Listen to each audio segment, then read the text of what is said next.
So now, yesterday we looked at the statement 19 of the first chapter.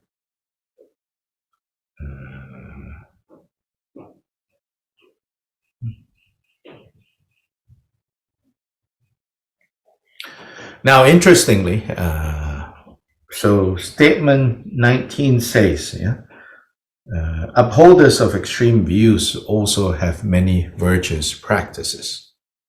So we talked about yesterday. Earlier in this book, in a different text actually, not Khenpo Kunpal's commentary, but still on the topic of Gongchik in this book, if you have this physical book. There are four texts basically in this book. The first text is an early guide written that kind of bring together statements. Because the structure of this Gongchik text, 7 chapters plus an auxiliary 8th chapter, other than putting them in chapters and putting the statements that are somewhat related, close to each other, there is no further kind of organizing principle within these 7 plus 1, 8 chapters. And so in an early commentary, one of, I think both commentaries, but what's translated here is only one. There are 2 early commentaries on the Gongchik. Early meaning like these are people who met Jigten Sumgen. Maybe they were young, but nonetheless they met Jigten Sumgen and they were there when Jigten Sumgen was still alive. So one was one of Jingna Sherab Jungne's students, and the other is Jingna Sherab Jungne's brother. So in this text that is translated in this book, the first text by Rinchen Changju, which was Jigten Sumgen's, Jingna Sherab Jungne's brother. He wrote this text called A Concise Overview of the Gongchik. So in there, he says, this 19th statement, upholders of extreme views also have many virtuous practices. So these extreme views are basically, what makes them extreme is that the extreme of nihilism or the extreme of essentialism, or eternalism. Now, I think it's helpful to place things into perspective.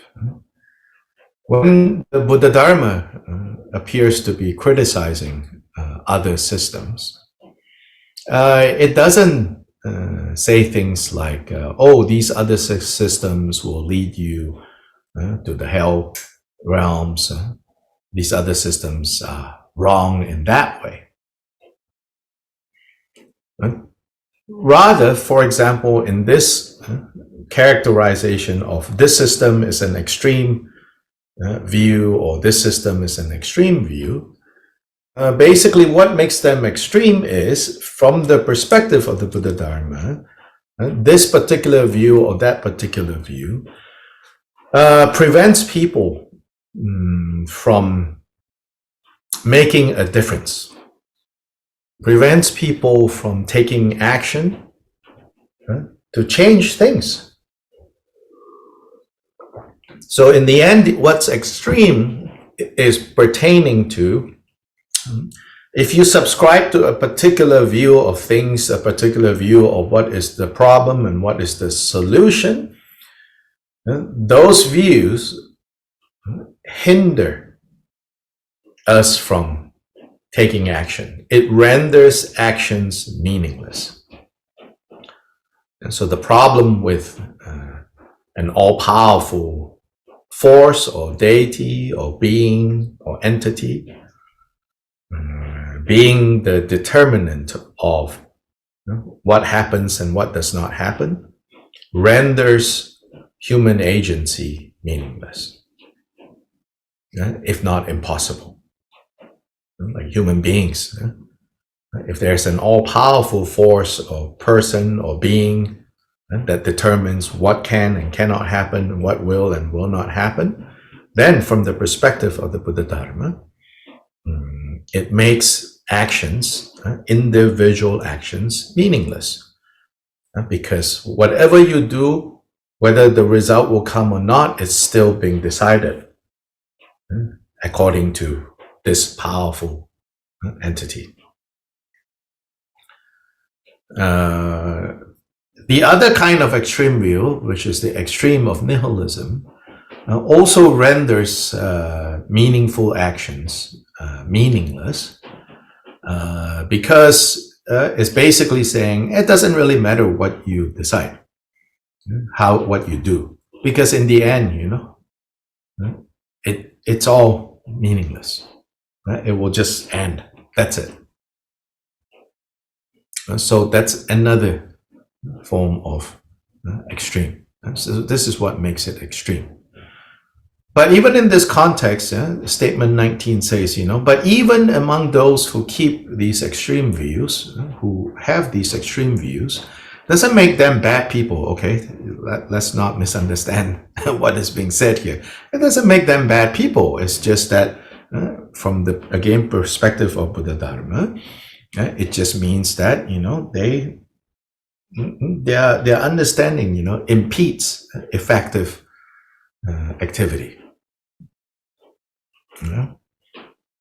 So here it says that, but even among them, there are practices that are virtuous. They have many virtuous practices. And then, insofar as those practices are virtuous, we have to recognize, oh, that is a good, that is a skillful action. So here, Rinchen Changchup says, so 19 says that, and then he says, but in chapter 8, the miscellaneous, the auxiliary chapter, where there are 46 statements, he says, but also there are two statements that are relevant to this statement 19. And what are the two statements? It says, statement 8 in chapter 8 says, non-Buddhists, meaning those that are outside of this path, and Bunpo. So here, Bun in the 12th century is referring to basically pre-Buddhist shamanic practices. Today there is a lineage of Buddhist of Dharma practice, a lineage of Dharma practice called Bunpo today. But in the 12th century, I don't think Jigten Sumgön is talking about this group. When Jigten Sumgön uses the term Bun, is talking about kind of the type of religion where you do things, you manipulate things, working with spirits, working with entities, in order to kind of give you the best chances of succeeding in the world. So it's talking about that. So it says, non-Buddhists and Buns have no chance of seeing the truth. So that's also very interesting, okay? If 19 you feel, oh, this is so nice, so open-minded, everybody is good. Statement 8 does say, but however, they have no chance of seeing the truth. Now, no chance doesn't mean no chance, finish, It says like, as long as, right? As long as you hold on strongly, ready to a set of views. So non-Buddhist is a translation of a Tibetan word that literally means outsiders. And also in Tibetan, there's no word that exactly translates to Buddhist. Yeah, the term is insider, nangpa. Nangpa, insider, outsider, chipa, outsiders.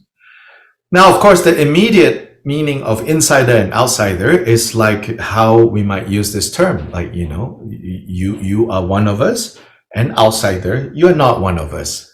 Insider, outsider, right? You are in my circle, you are outside of my circle. But that's the crude, that's the superficial meaning.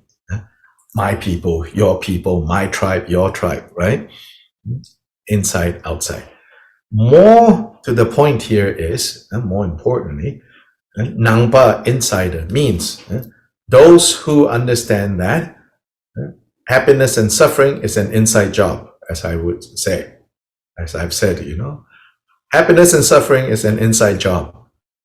If you keep thinking, you know, that outside determines, delivers my happiness or suffering, every time I feel some suffering, you know, I go look, you know, who is the culprit? Every time I don't get happiness, you know, again, you know, who's the culprit? You know, or who can make me complete, you know? If you believe that, if you follow that, you know, you are an outsider. So in that sense, you know, many Buddhists are outsiders. And many hours in the day, you and I are outsiders. So here, as long as we're outsiders, you know, you're not going to see any truth. You're not going to see the truth of the matter. So then Bumbo here is talking about if you think you can manipulate the unseen. So if you think, you know, through magic, I can do this and do that and do this and do that.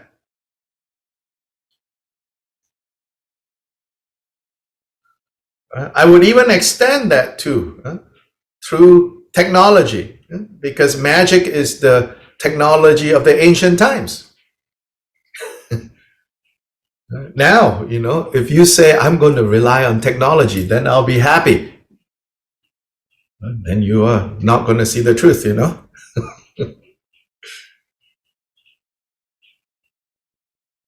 So 8, and then after that, right? If you and that statement, you know, often some scholars, you know, have written and say, oh, you know, Kyoba is one of the people responsible for prejudice against Bonpos among the Buddhists. You know, I think, you know, they don't quite understand, you know, what Kyoba is talking about. And then statement 9 of chapter 8. So Rinchen Changchup says you have to look at these two statements too. Statement 9 seems to go in another direction. It says it is also possible that the outsiders have some aspects conducive to liberation. Oh. 19 of chapter 1 says they have many virtuous practices. Don't look down on that. Statement 8 of chapter 8 says they don't have a chance to see the truth. But statement 9 of chapter 8 says it's also possible that they have some aspects that are conducive to them achieving liberation. How interesting, right? So here you have to see how you cannot read these statements without also reading other statements. It's so easy to just read one statement and stubbornly cling to that statement and say, well, Kyopa says la la la la la. Well, maybe in some of these statements you can say that, well, Kyopa says la la la, that statement, end of story. Maybe there will be statements like that. But that's not always the case. So suppose, right, you only read statement 8 of chapter 8, non-Buddhists and Bonpos have no chance of seeing the truth. Oh, then you just walk around with that. No chance, no chance, no chance, no chance. Especially if your interpretation of non-Buddhists and Bunpos is on the superficial level, you know. Aha, they're not Buddhist, I'm Buddhist. You know, oh, those Bunpos. Hey. So if you walk around with statement 8 like this, you know, and you think, yeah, this is what Khenpo believes, this is, I am Khenpo's follower, then you're mistaken. There's 8-9. There is 119. Yeah, that is providing.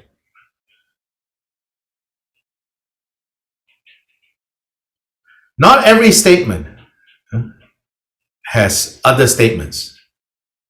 So I'm on page 33. Those of you who have the physical book, you might be interested to go back and read. For example, here it says the first Vajra statement should be read together with first Vajra statement of chapter 8 and second statement of Vajra of chapter 8. Second statement should be read together with statement 3 of chapter 8. Third statement should be read together with statement 4 and 5. It's all chapter 8. It's all taken from chapter 8. If you want to write this down, for those of you who don't have this book yet, I'll repeat. 1.1, let's just say that. 1.1 should be read alongside 8.1 and 8.2. 1.2 should be read together with 8.3. 1.3 should be read together with 8.4 and 8.5.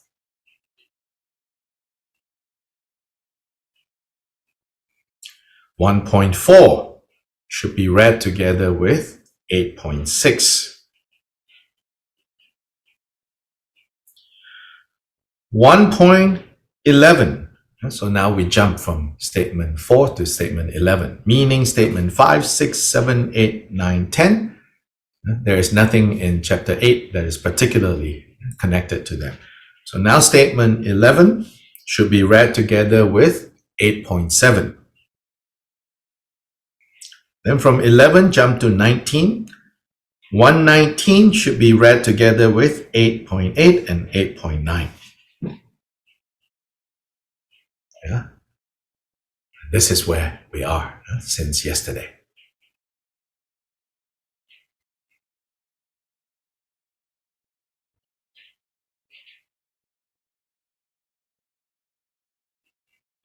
Yeah, any questions or comments before we look at 20?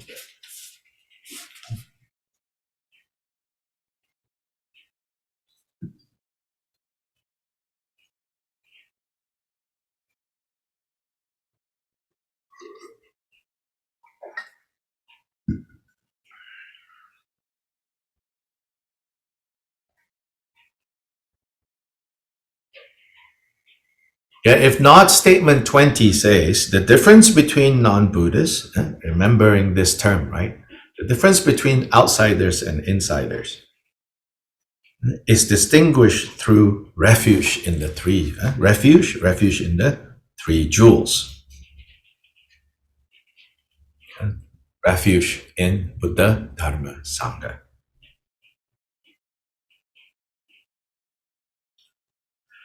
So that's the how to differentiate between an insider and an outsider.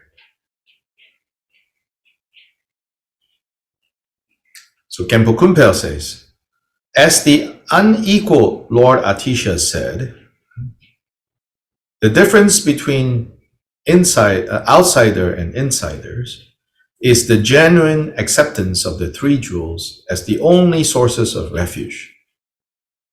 Thus, they are only distinguished through their main refuge.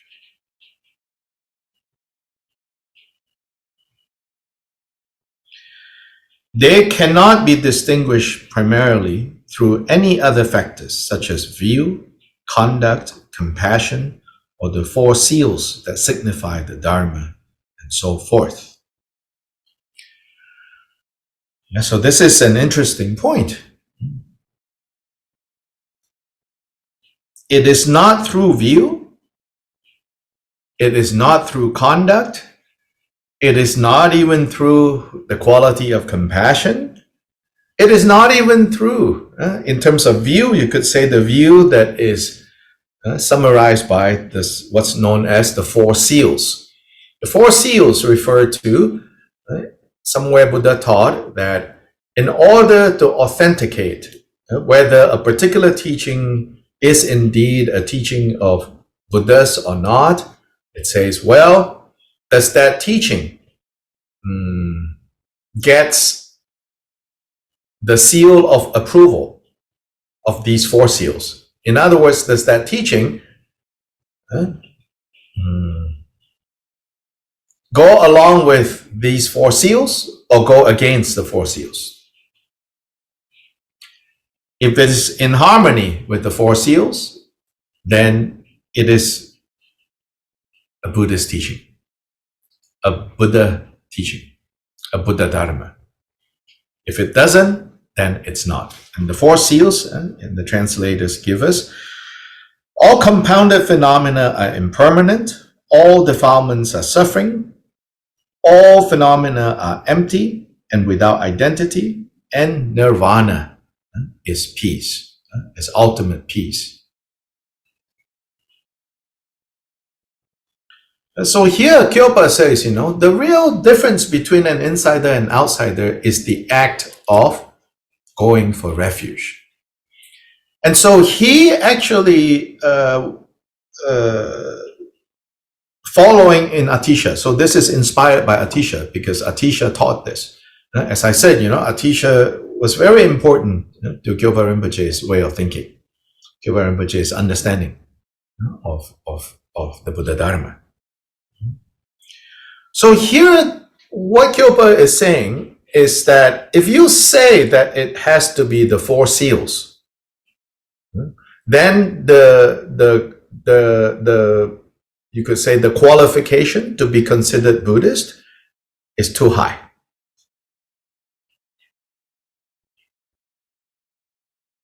He's not saying, like the four seals is not important. He's saying, no. That sets the standard too high. Because he says, because there are Buddhists, there are people whom we can consider as insiders that don't necessarily accept the four seals. Or don't necessarily now have the capacity to understand and appreciate the four seals. Which is true, intellectually, right? We might entertain the four seals. Experientially, not really, right? But you need not be disheartened. You need not be discouraged and think, oh, I cannot accept the four seals here, so I'm not Buddhist. Kyopa says, no. Then also, it's not that compassion is not important. It's not that your conduct is not important. But again, Kyopa says, whether you're insider and outsider is not whether you have compassion or not. It's not actually whether your conduct is worthy of the name Buddhist or not. Of course, there's no question, right? Kyopa emphasizes the importance of conduct more than anything else, right? Karma, understanding karma, living according. So Kyopa doesn't even say that, the line of insider and outsider is whether you accept karma or not. As important as that teaching is to his way of understanding, he says, no, it's not that. So it's not view, it's not conduct, it's not compassion, it's not the four seals. It is distinguished through, do you take refuge in Buddha, Dharma, and Sangha or not? So to take refuge in Buddha, Dharma, Sangha is to have faith and confidence that the Buddha, and here the first reference point for Buddha is Siddhartha Gautama. Do you believe, do you accept that Siddhartha Gautama became awake, became Buddha? And that by Siddhartha Gautama becoming Buddha, becoming awake, we also believe that if I follow him, I too can become awake. Yes, I believe that, and therefore I go to Buddha for protection, for refuge. One down. Second, do you trust and believe, that what allows Siddhartha to achieve the state of awake? He taught that. And that has come down to us. And now I have it. I have it. I have access to it. I may not understand all of it, or even I may not understand most of it, but I have confidence. I have trust. I have trust in my heart, Yes. Even if I cannot practice all these things, even if, I feel kind of bad that I don't want to practice all these things right now, maybe I'll do it later, but I have trust, Then, two down. Need a third one, Sangha. Do I believe, trust that, they are the great disciples of the Buddha who has followed these teachings. They are the great bodhisattvas who have followed these teachings, and they have achieved various stages of attainments that have allowed them to see the truth. Now they just need to deepen their practice, and meanwhile, because they have experienced these, because they have seen the truth of these teachings, they can guide us. And I want them to guide me. Can you, do you have that feeling? If you have that, all three, then you have. Now you are an insider.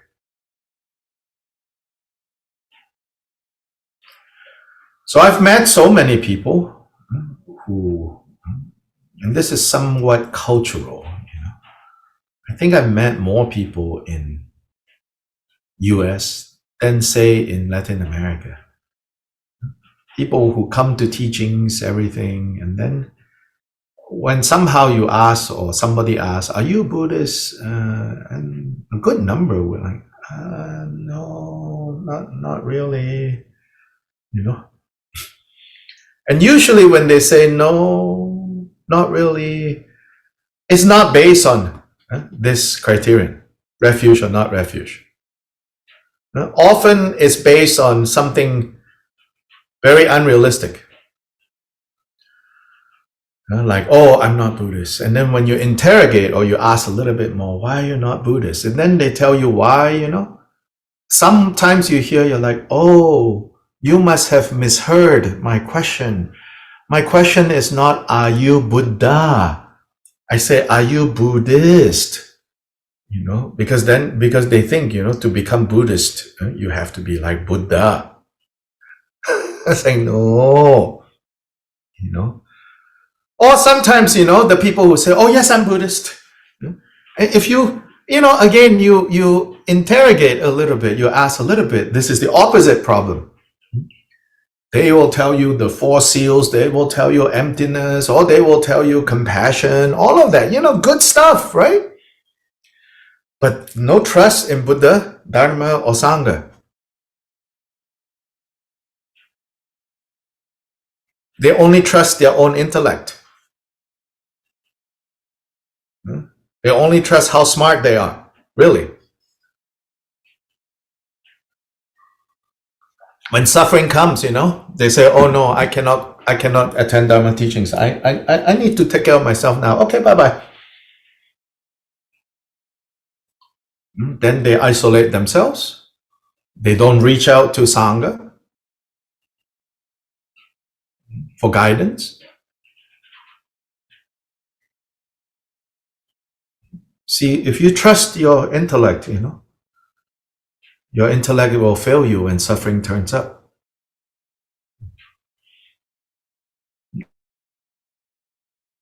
Are you really taking refuge in Buddha Dharma Sangha, or are you taking refuge in how smart you are, that you can understand these things? Oh, yes. Yeah, of course, of course, of course, of course. When suffering comes,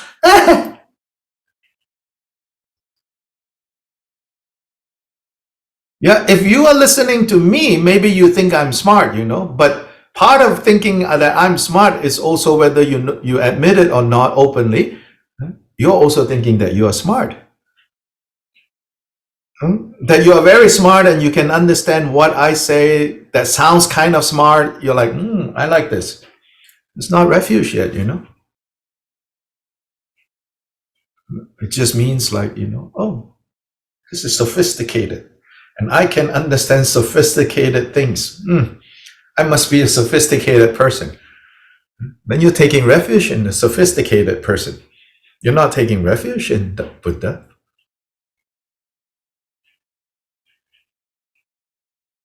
So this teaching is very important. It sounds like a very superficial statement. The line between outsiders and insiders is genuinely taking refuge. And so people are like, oh yeah, I've taken refuge here. This is my name here. Actually, I have 4 of them. Oh, wow.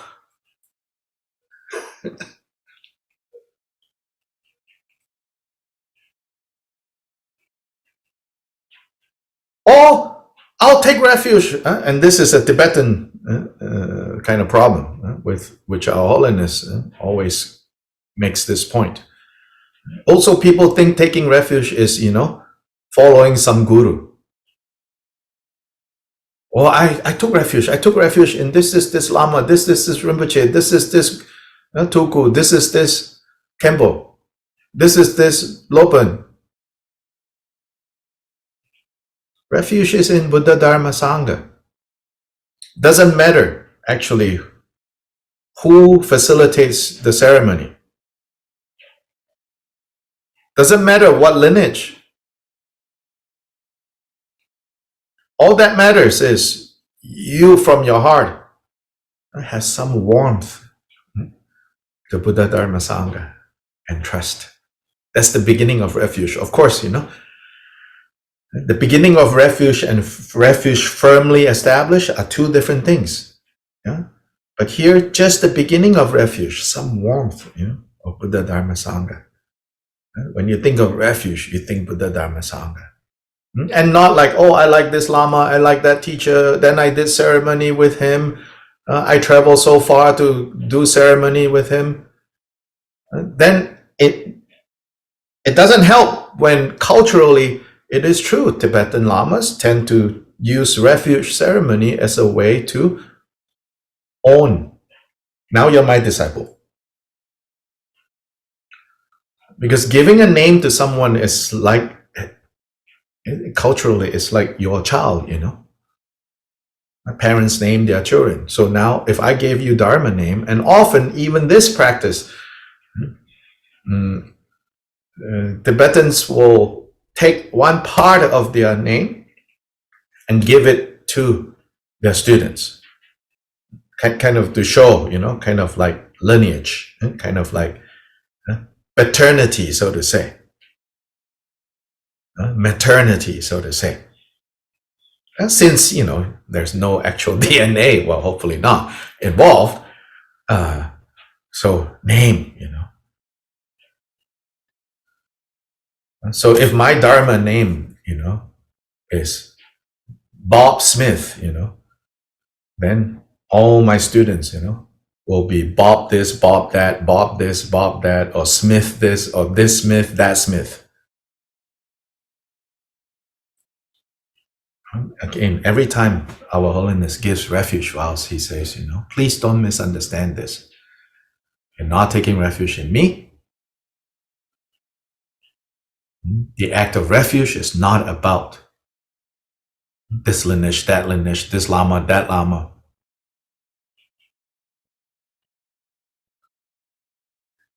If we do these refuge ceremonies in this way, I think we really is deteriorating these ceremonies.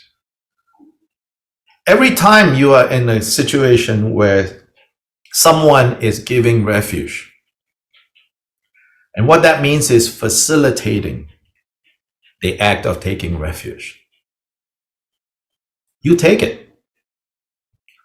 Is it necessary to go up again, cut your hair, get a name? Well, that's up to you. Yeah? But don't go up, take a name, cut your hair, and do all those things because you think, I don't have refuge, now I need to go. Then that is not the right understanding. But if you do it because you know that I have to renew again and again and again, I have to add to the warmth and stabilize refuge, then it's very good. It's very good. Yeah.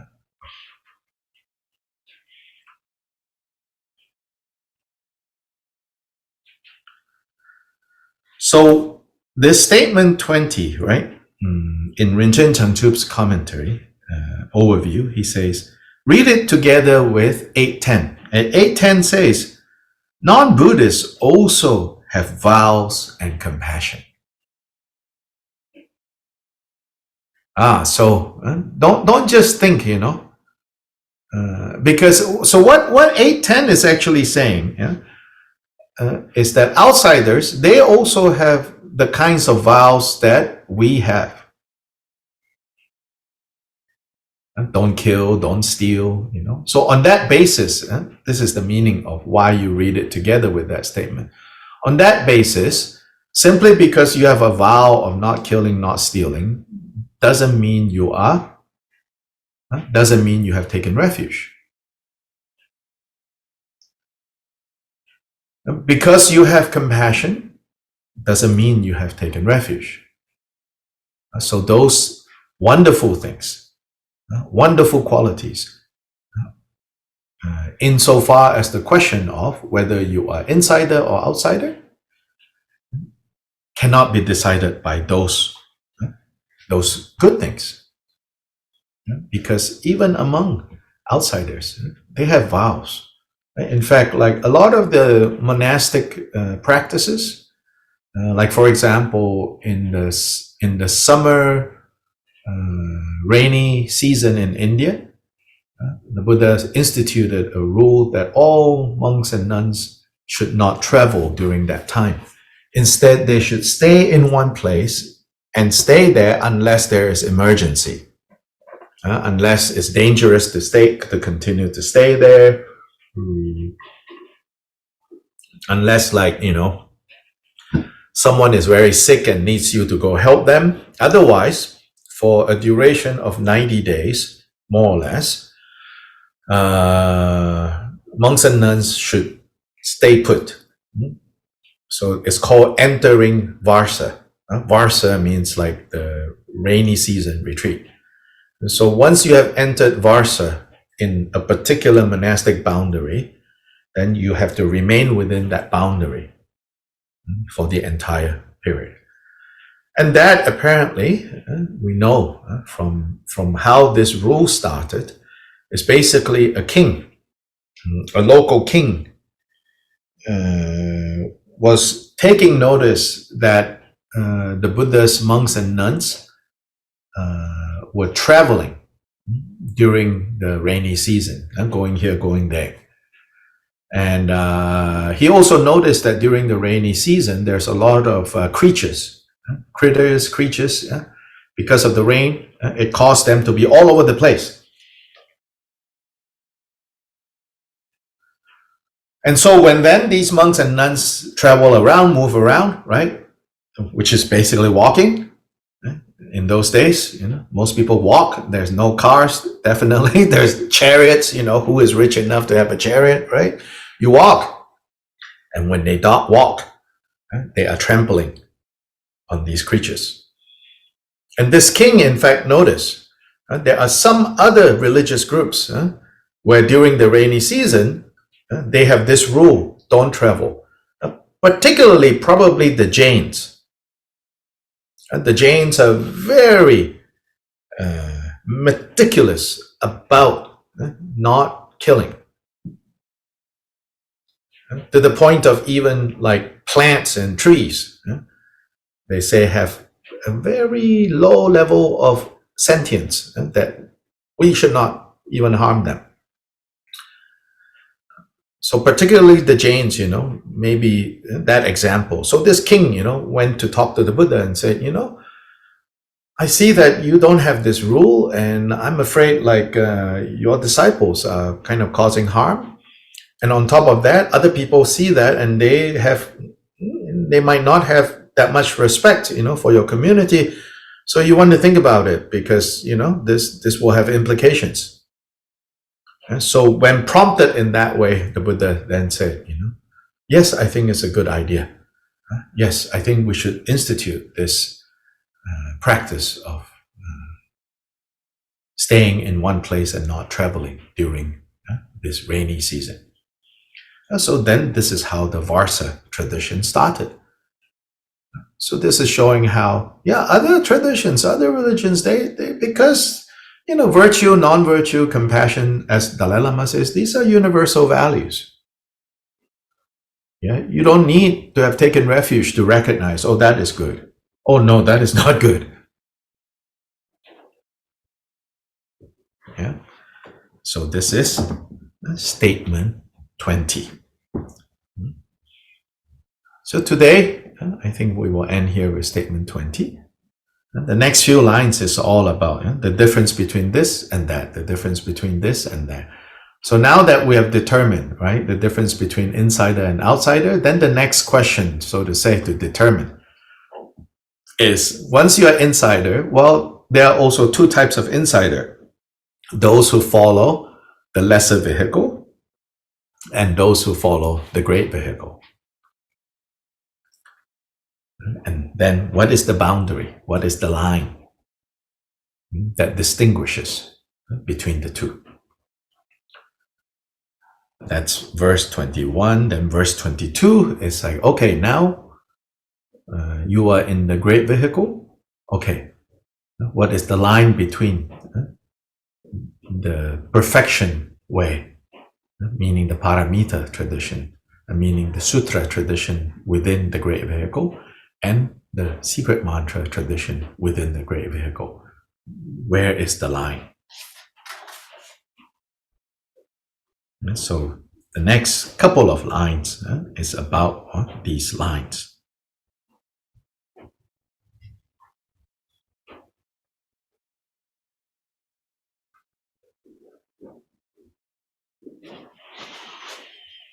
Good? Okay.